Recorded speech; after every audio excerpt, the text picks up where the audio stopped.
चलिए शुरू करते हैं। आज हम केमिस्ट्री के एक बड़े मजेदार रहस्य को सुलझाने वाले हैं। ये देखने में तो बहुत सीधा साधा लगता है, पर है नहीं। इसे कहते हैं वन सिग्नल पजल। और ये पूरी कहानी शुरू होती है एक बहुत ही जाने पहचाने मॉलिक्यूल से।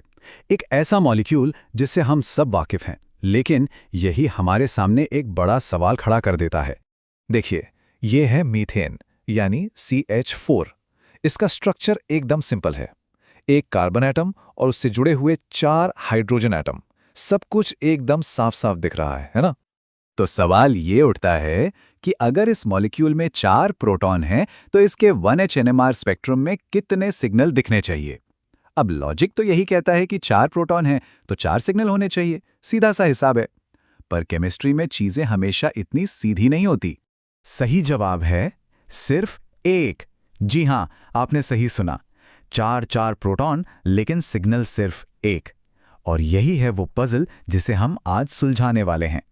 आखिर ऐसा होता क्यों है? इसका जवाब छिपा है केमिस्ट्री की एक बहुत ही खूबसूरत दुनिया में, जिसे हम कहते हैं सिमेट्री। तो फिर ये समझने के लिए कि 4 प्रोटॉन मिलकर सिर्फ एक ही सिग्नल क्यों दे रहे हैं, हमें एक कॉन्सेप्ट को समझना होगा। इक्विवेलेंस, या हिंदी में कहें तो समतुल्यता। यह NMR स्पेक्ट्रोस्कोपी की आप कह सकते हैं आत्मा है। देखिए, यहाँ पर सबसे ज़रूरी बात यह है कि NMR सिर्फ एटम्स को गिनता नहीं है। वो असल में उनके आसपास के इलेक्ट्रॉनिक माहौल को, उनके केमिकल एनवायरनमेंट को महसूस करता है। अब अगर कई प्रोटॉन बिल्कुल एक जैसे माहौल में बैठे हों, तो NMR मशीन उनमें फ़र्क ही नहीं कर पाती। उसके लिए वो सब एक जैसे हैं, और जब वो एक जैसे हैं तो वे रासायनिक रूप से इक्विवेलेंट हो जाते हैं और एक टीम की तरह मिलकर सिर्फ एक ही सिग्नल देते हैं। तो मतलब साफ है, हमारी जो आम धारणा है कि NMR बस प्रोटॉन गिनता है, वो सही नहीं है। असल में NMR यूनिक प्रोटॉन एनवायरनमेंट की गिनती करता है। अब अगर हम मीथेन पर वापस आएं, तो वहाँ चारों के चारों प्रोटॉन का केमिकल एनवायरनमेंट बिल्कुल एक जैसा है। सोचिए, वो सब एक ही कार्बन से एक ही तरह से जुड़े हैं। तो NMR के लिए वो 4 अलग अलग चीजें नहीं, बल्कि एक ही ग्रुप हैं, और नतीजा सिर्फ एक सिग्नल। ठीक है, तो अब हम ये तो समझ गए कि क्या हो रहा है। पर अब सवाल ये है कि हम ये पता कैसे लगाएं कि कौन से प्रोटॉन एक जैसे हैं और कौन से नहीं। इसके लिए हमारे पास एक बहुत ही काम की चीज है, एक सिमेट्री टूलकिट। इस टूलकिट में हमारे पास 3 मेन टूल्स हैं। पहला है रिफ्लेक्शन, मतलब हम मॉलिक्यूल के बीच से एक काल्पनिक शीशा, एक मिरर प्लेन गुजार कर देखें।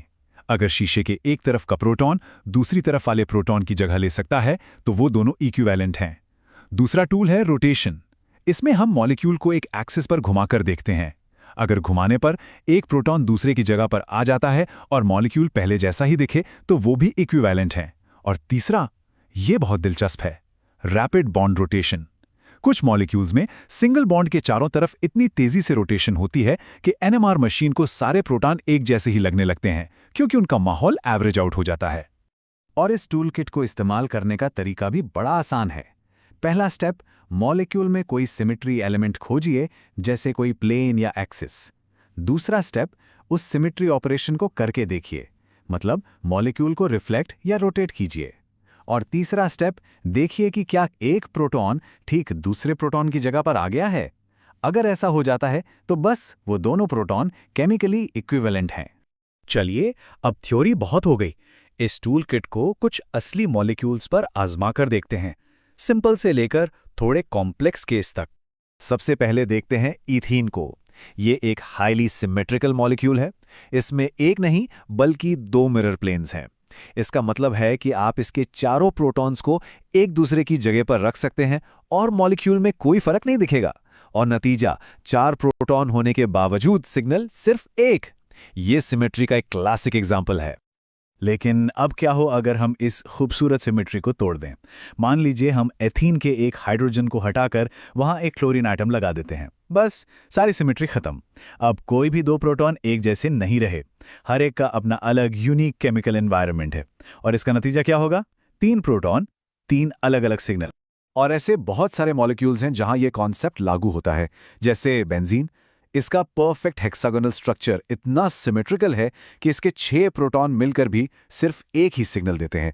या फिर एसिटिलीन, उसके 2 प्रोटॉन भी एक ही सिग्नल लेते हैं।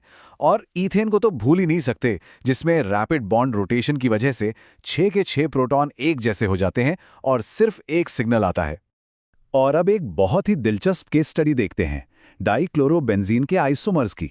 देखिए, इन तीनों का केमिकल फॉर्मूला एक ही है, लेकिन क्लोरीन एटम्स की पोजीशन अलग-अलग होने से इनकी सिमेट्री पूरी तरह बदल जाती है। जो पैरा आइसोमर है वो सबसे ज्यादा सिमेट्रिकल है, इसलिए उसमें सिर्फ एक सिग्नल आता है। ऑर्थो आइसोमर थोड़ा कम सिमेट्रिकल है, तो उसमें 2 सिग्नल दिखते हैं। और मेटा आइसोमर में सिमेट्री और भी कम है, जिससे हमें 3 सिग्नल मिलते हैं। ये एकदम साफ दिखाता है कि सिमेट्री और एनएमआर के बीच कितना गहरा कनेक्शन है। तो अभी तक हमने ये तो देख लिया कि सिमेट्री एनएमआर सिग्नल को कैसे तय करती है, लेकिन इसकी कहानी सिर्फ स्पेक्ट्रम तक ही खत्म नहीं होती। असल में ये जो छोटा सा आइडिया है ना, ये केमिस्ट्री के सबसे फंडामेंटल प्रिंसिपल्स में से एक है, जो मॉलिक्यूल्स के पूरे व्यवहार को कंट्रोल करता है। देखिए, जिन सिमेट्री एलिमेंट्स की हमने बात की, जैसे प्लेन और एक्सिस, ये सब मिलकर एक बड़ा सिस्टम बनाते हैं जिसे केमिस्ट पॉइंट ग्रुप्स कहते हैं। और ये सिर्फ मॉलिक्यूल्स को अलग अलग डब्बों में डालने जैसा नहीं है। पॉइंट ग्रुप्स की मदद से वैज्ञानिक किसी मॉलिक्यूल के कई गुणों का अंदाजा लगा सकते हैं बिना कोई एक्सपेरिमेंट किए। जैसे एक मॉलिक्यूल पोलर होगा या नॉन पोलर, ये उसका पॉइंट ग्रुप बता सकता है। और ये बात सीधे सीधे उसके बॉइलिंग पॉइंट और वो किस चीज में घुलेगा इस पर असर डालती है। तो आप देखिए, सिमेट्री सिर्फ देखने में अच्छी नहीं लगती, ये मॉलिक्यूल्स की पहचान और उनके काम करने के तरीके को कंट्रोल करती है।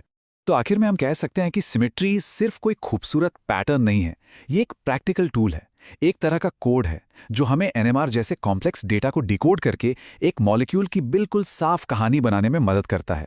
ये हमें दिखाता है कि कैसे कुदरत के कुछ आसान से नियम मॉलिक्यूल्स की पूरी दुनिया को चलाते हैं। और सच कहूं तो यही केमिस्ट्री की असली खूबसूरती है।